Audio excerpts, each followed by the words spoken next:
Fa'atalo fatu talafo wala radio Samoa le nei fo itai au ma lole soifua manuia alo mai au talo le nei fo ia sungafua. I tala tomua al tai au, fa'atalo sanga mai leo i tangata lautele e fesoa soani atu. I le sa i linga o le tamaita i se fulu fa'atau sanga na muli va aia i le asu tofi talu ai i au kilani. O Skylar Cannon, se lau fitus fu male 5 cm le umi ma e a onga kolisi ma walunga i Albany.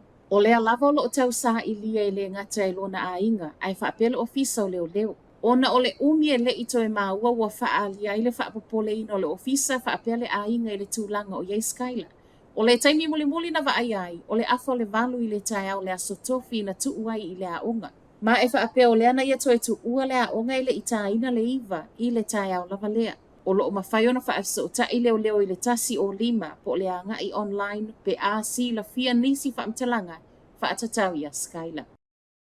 Ua iai le popo le ngai le alu i lungo le tau le ele tise o le ato tongi pe au o le tau malulu. Ai le ngata i leo le a fia o le sapalai pe a wha umi pe a tau mu ngā la. O le amatanga le masina fou leo le a si iai le tau e tutongi mo laina ele tise. Tusa leo le a wha au popo le isi se fulu tā lai le masina. Mo le tele o pili mo lia a inga a o nisi o nuu e o atu i le 2.5 tā lai wha au popo. O le awa ripotia wa mai a wha ailo i le Mercury iana pa anga e tā pena e lata i le se fulu pasene o le alua i lunga tau tutongi mo pili o mo li. Ai maina komisi wa tā ua le Electricity Commission wa ia wha atusa ina e tusa ma le tolus fulma le 2% le tau leono o tutongi nei mo pili o mo li o lea e uma aluanga i le tau e tā ua le wholesale price le e toi wha sanga mai lava i tangata ta ito o tase e tutongia. Tu umai fo i le sapalai o le ele tise fua i le tau mawhanawhana o loo iai nei e ono a fia le sapalai i taimi malulu. Ua aloa ia nei a pani mako rei saute i le lisi o atu nuu e tali ton wina e ni usilai au nanga tau le soifua maloloina. O atu nuu nei e lua o le ufa au popo i le lisi a le Media Council e mawhaiona o mai eifo mai. Ma e whaafai ngofie fo i o naloa ia lai sene whaafo mai e ngā lulu e ai i ni usila nei. O se whaingo le a whaafai ngofie ai fo i ona si itia mai fo mai nei e ngā lulu e i nei. Ma atu mai fo i le uti o le au whai ngā luenga o loo iai o le a fesoa soani tele fo i lea mo fo mai i nei. Paulea ia ingo lo ta ua mai le nei suinga wha au popo le tatau na ngā lulu e wa ai o i lātou nei mo sina taimi. Ma o se whainga i leo ato ai le fia o le Royal New Zealand College of GPs o no le to a ngau le au whai ngā luenga. Ua whaia nei le sai Northland ato e tapu ai le to e whai o ni afi. Wa sa waile fa unga le vaiaso i le taimi wa mawhaia i nei e le ti nei muona fa amuta le sosolo le mute le manga kaya. Mule nei na amata le vaiaso talu ai mai fa pea wa silia mal se fulu tasi eka lea ua fa lea ngai nai. O le sa wa iai nei wa matua i le mawhaia i nei ona toi whaia se afi i fafo ona o le vave tele ona sosolo.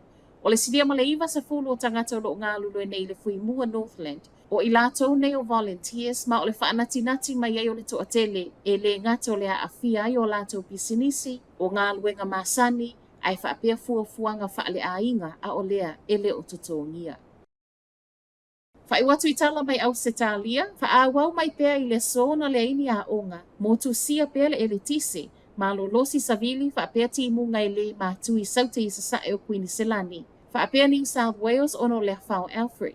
Ui o leo wasau i lalo le pui mua po le category tasi le whaatulanga ino le malo si Alfred. Reportia mai ono o whaawau peona mawhatia le toa tele i savili malo losi whaapea timunga walono vai ai le tele o no fuanga maula lalo.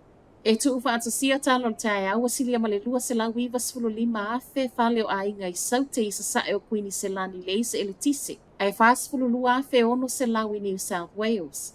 Whaamatala ina ai o ni fuai numero tele le u whaamawina i le tala whaasolopito Queen Selani mafua mai i mala whaale natura. Lea pea ma le fitu se lau 5 se fulu afe tangata a fia i le lea o se ele tise.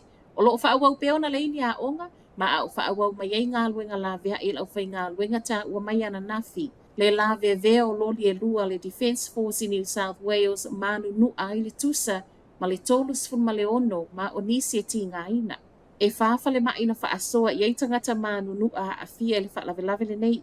E se mai lapa ta inga mai pule ngā nuu ma pule nuu ta itasi, o lea fo e wasaule lapa ta inga le pale mio au se talia Anthony Albanese tangata uma, E aua ne I manatu mā mai le lamatia mā fua mai I winga lolo wao le tau o loo wha awa wai nei. O Talanala Radio Samoa, manuia le amatanga le vai aso.